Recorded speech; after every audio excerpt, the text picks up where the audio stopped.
네, 문재인 대통령이 오늘 국무회의를 주재하고 주중에는 여야 대표들에게 순방 성과를 설명할 예정이라고 하는군요. 강경화 외교부 장관은 미국과 세컨더리 보이콧, 즉 북한과 거래하는 제3국을 제재하는 그런 방안을 협의 중에 있다, 또 이렇게 밝혔습니다. 네, 문재인 정부 출범 후에 대통령 특사로 러시아 다녀오셨고요. 뭐 중국과도 또 뭐 친하신 분입니다. 네. 더불어민주당 송영길 의원 연결하겠습니다. 송영길 의원님 안녕하십니까? 네, 안녕하십니까. 송영길입니다. 네, 뭐 송 의원께서는 뭐 이제 중국통, 러시아통 이렇게 뭐 불러도 손색이 없겠군요. 미국에 대해서도 관심이 많습니다. 아, 그렇습니까? 네. 네. 그럼 뭐 여쭤보죠, 뭐 바로. 네. 지금 대북 제재 결의안 말이죠. 수준의 이제 표결을 목표로 하고 있다. 미국은 이렇게 밝혔는데, 거기에 이제 들어가는 내용이 북한에 대한 원유 공급 금지가 들어가 있다고 하는데, 중국에서는 이걸 난색을 표하고 있다고 해서 이것이 그대로 통과되기는 어렵지 않겠느냐 이런 얘기가 나오는데 우리 의원님께서는 어떻게 보십니까? 중국에서 매년 50만 톤씩 네.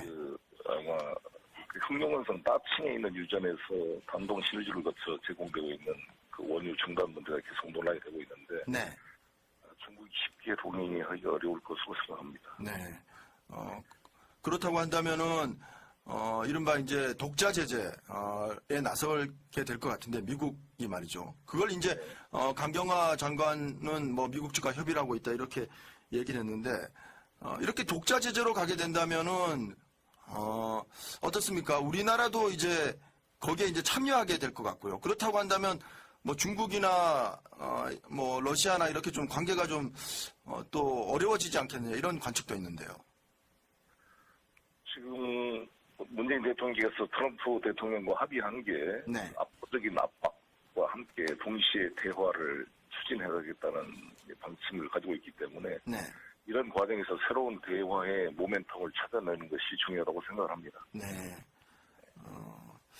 어떻습니까? 뭐 이번에 그 한중 정상회담에서 시진핑 주석은 뭐 북한과 혈맹이라고까지 얘기하지 않았습니까? 뭐 혈맹이라는 단어를 뭐 우리 정상이 있는데 쓰는 것은 뭐 거의 이례적이라고 봐질 수도 있는데요. 사드 문제도 그렇고 지금 뭐 한중 정상회담 이후에 사드 보복이 더 독해졌다 이런 얘기도 나오고 있고요. 어떻게 좀 풀어가야 되겠습니까? 문재인 대통령 당선 때 가졌던 기대가 네. 많이 좀 어려지기 때문에 상당히 좀 서운해하는 모습을 볼 수가 있습니다. 사드 문제는 네. 너무나 사실 전 정부에서 이것을 잘못 풀어놔가지고 참 엉클어진 실타래를 풀기가 네. 쉽지가 않은 그런 어려움이 있는 것 같습니다. 네. 지난 1월에 이제 송 의원께서는 중국을 방문해서 이제 왕이 외교부장 만나셨고요.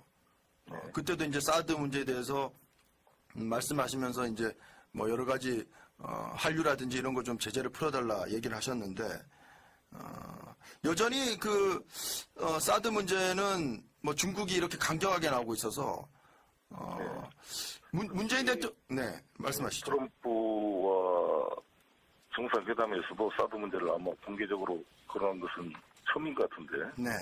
이렇게 거론한 것 자체가 상당히 좀 많이 걱정이 됩니다. 네. 그러니까요. 시진핑 주석은 트럼프 대통령에게도 사드 반대한다 이렇게 얘기를 했기 때문에 네.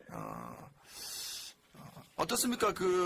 우리가 이제 환경 영향 평가라는 것을 이제 뭐 기준으로 해서 뭐 최소한 1년 정도의 유예 기간을 받았고 그 사이에 이제 북한을 대화의 장으로 끌어내서 북한 해결하겠다 이런 건데 지금 이제 아까도 말씀하셨지만 제재와 대화를 동시에 가지고 가고 있는데 이렇게 압박이 커지는 상황에서 북한이 대화에 나올 수 있겠습니까? 좀 형용 모순 아니냐 이런 지적이 있는데요. 북한 존재 자체가 어떻게 보면 이중적 존재이기 때문에 형용 모순인 것입니다. 사실. 네. 않겠습니까? 우리가 한편으로는 우리 같은 민족으로 통합의 대상인과 동시에 또 우리 체제를 위협하는 세력이기 때문에 네. 북한을 다루기가 정말 어려운 일인데 네. 양 측면이 어느 정권이든지 병행될 수밖에 없었습니다. 네. 체제와 대화. 근데 네. 그것이 어느 쪽에 더 중점을 두느냐의 강도의 차이는 있었지만 네. 어느 정권이든 보수 진보를 막론하고 이 양 측면은 병행될 수밖에 없는 것이 운명적인 조건이다 이렇게 생각합니다. 네. 지금 이 시기에는 이게 ICBM 개발과 이제 핵 개발을 통해서 이게 직접적으로 미국에 대한 위협으로 되기 때문에 네. 더 이상 미국이 오바마 정권 때처럼 전략적 인내라는 그 미명하에 이것을 방치할 수 없는 상황에 도달하게 된 것입니다. 네. 그래서 저는 이 기회가 오히려 아. 한반도 문제를 풀 수 있는 기회이고 이것에 대한 명확한 방향을 문재인 대통령께서 베를린 선언을 통해 밝혔다고 생각합니다. 네. 저는 이 베를린 선언이 매우 중요한 의미를 가지고 있고 네.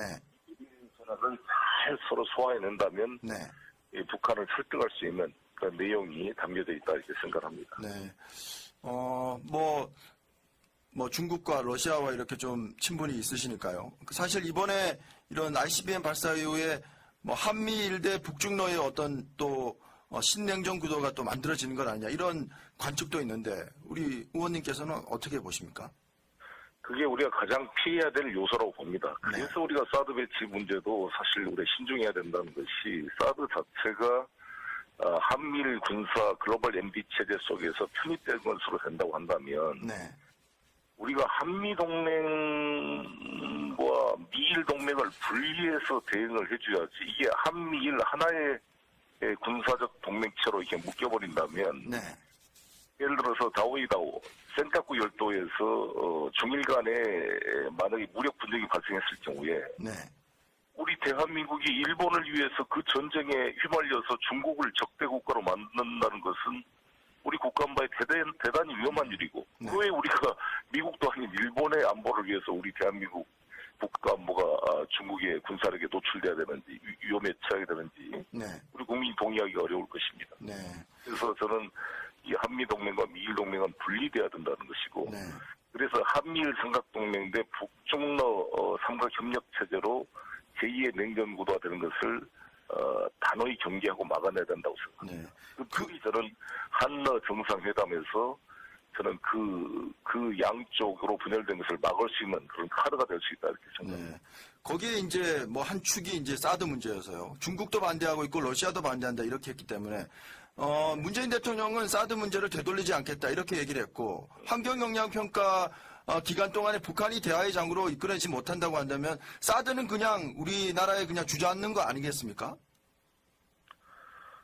그 문제는 여러 가지 어려움이 있는데 아직 시간이 있기 때문에 여러 가지 기회를 찾아봐야 된다고 생각합니다. 네, 알겠습니다. 이번에 이제 한러 정상회담에서 푸틴 대통령이 그 동방경제 포럼인가요? 9월달에 열리는?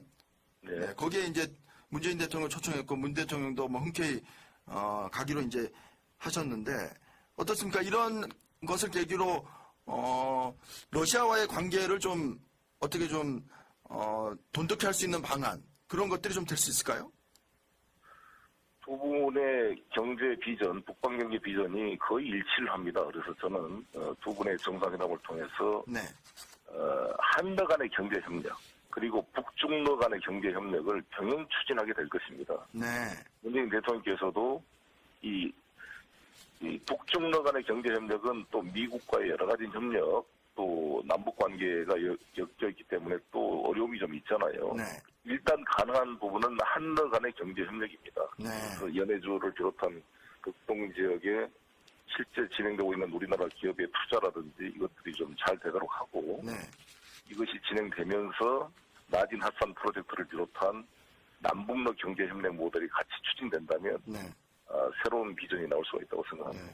그리고 종국에는 사실 미국의 협력과 참여가 필요합니다. 네, 그런데 저는 긍정적으로 보게 되는 것이 네. 아시다시피 푸틴과 트럼프 대통령 간의 사이가 소위 요즘 말로 케미칼이지 아니겠습니까? 네, 뭐 이번에 예상보다 2시간이 넘게 두 분이 진지한 대화를 나누었습니다. 네, 그리고 실제 트럼프 대통령은 크리미아 반도 강제 합병 이후에 진행되고 있는 러시아에 대한 제재에 대해서 풀어야 될 때가 왔다 이렇게 생각하고 있는 걸로 알려져 있습니다. 네. 개인을 비롯한 네파들은 반대하고 있지만 네.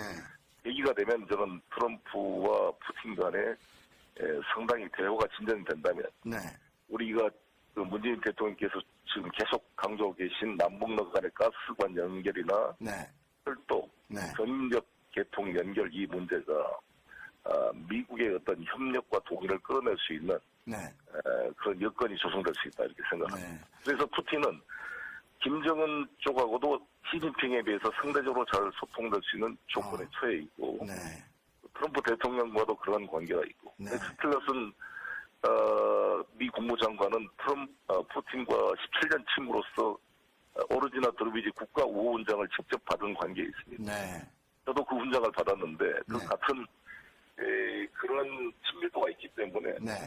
미러 간의 그런 것들의 협력과 논의가 된다면 네. 저는 남북러 가스관 연결을 현실화시켜낼 수 있는 네. 미국도 반대하지 않고 동의하는 것을 만들어내서 네. 북한의 핵 동결을 끌어내는 중요한 그런 계기들을 만들 수 있다 이렇게 저는 생각합니다. 의원님 말씀 들어보니까 반드시 한미일 대 북중러 구도라기보다는 지금 또 푸틴과 트럼프의 관계라든지 이런 것들이 또 좋기 때문에 거기에서 어떤 단초, 고리를 좀 찾아서 문제를 좀 풀어나갈 수 있지 않겠느냐 또 그런 생각도 들긴 하는군요.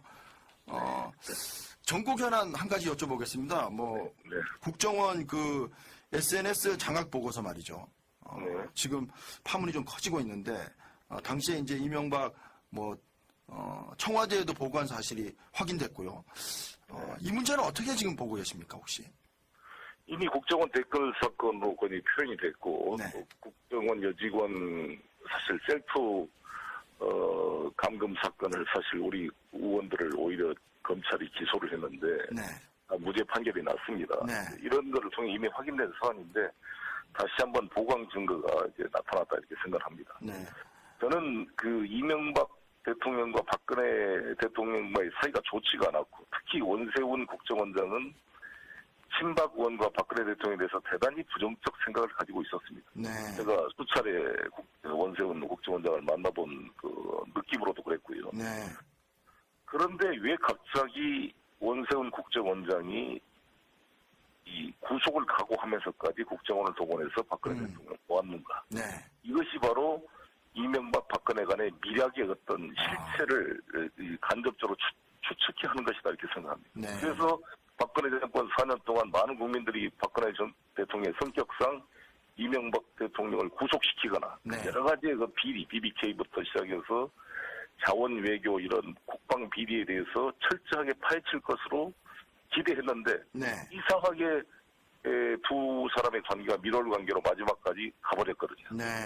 좀 뭔가에 묵계가 있었는데 그 실체가 바로 이 드러나고 있는 것이 아닌가 이렇게 저는 생각합니다. 그러니까 이제 MB 정권으로서는 정권이 교체되는 것만은 막아야 되는 그런 또 절실한 상황이었고요. 그런 상황 속에서 이제 어떤 이런 미락 속에서 이런 것들이 국정원을 동원한 일들이 일어나지 않았겠느냐 그런 이제 추측이시군요. 그렇습니다. 그렇기 때문에 원세훈 국정원장을 선거법 위반으로 기소한 최동욱 검찰총장을 그렇게 잘라내고 네. 선거법이 되지 않도록 하면서 원세훈에 대해서 어떤 마지막 판결에서도 네. 납득할 수 없는 판결이 이제 나온 거 아니겠습니까? 네. 저는 이 원세훈의 이런 국정원 이 작업이 바로 MB와 박근혜 대통령 양 세력이 네. 뭔가 대선 과정을 통해서 상호 묵계, 네. 상호 보장 네. 뭐 이런 것들과 속에서 된 게 아닌가 이런 네. 추측이 됩니다. 문건이 계속해서 나오고 있기 때문에 말이죠. 세계일보를 통해서 대통령님 지시가 또 언급돼 있고 이명박 대통령도 SNS 관련해서 지시를 내렸다는 이런 얘기가 나오는데 어떻습니까? 박 전 대통령은 지금 구속되어 있는 상황이고 이명박 전 대통령이 이것과 관련해서 어떤 입장 표명 이런 것들을 해야 한다고 보십니까?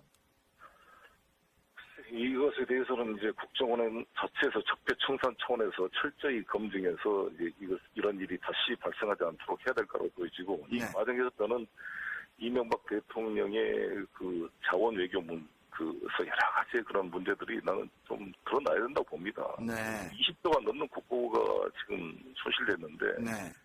그 여기에 그때 산자부 장관이었던 그 최경환 장관이 네. 나중에 경제부총리가 돼서 양 정권과의 상호 또 연결이 돼 있지 않습니까? 네.